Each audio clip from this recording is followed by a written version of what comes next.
pawisig ka pa din, ano? Oo nga, sobra nga eh. So, sino na nagpupunas ng pawis mo nung nag-break tayo? Yan. Joke lang. Joke. Sino? Ano? Bakit?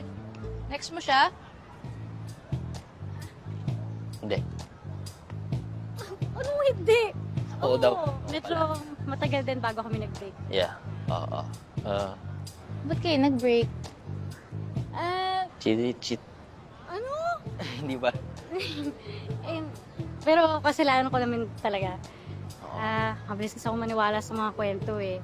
Pero buti na lang, mabait tong sisig. Napatawad na niya ako. Diba? Eh, buti nga, magkaibigan na kayo ulit. Tara na, maghanap na ulit tayo. Kanina. Baka naman may nakasunod sa'yo dito ah. Oh, no. Siyempre, nag-iingat ako. Hindi naman kita bibigyan ng trouble dito. Siguraduhin mo lang. Oo naman. Salamat dito sa dalam.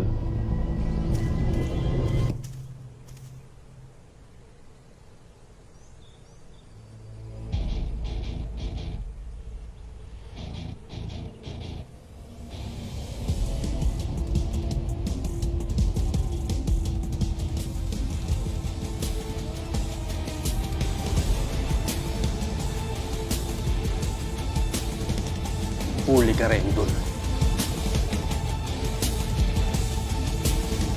Hindi nakikita ko yung pagmumukha ng Matos. Ako siyang bigwasan, sapakin, sitain. Ayoko kitang madaliin. Pero, eventually gusto ko maging tayo ulit. Baka naman may nararamdaman ka na rin kay Sig. Ate, mahal mo na rin ba siya? Kakataon na natin to. Tayo naman humingi ng respeto kina Kidlat. Gawan mo ng paraan niya.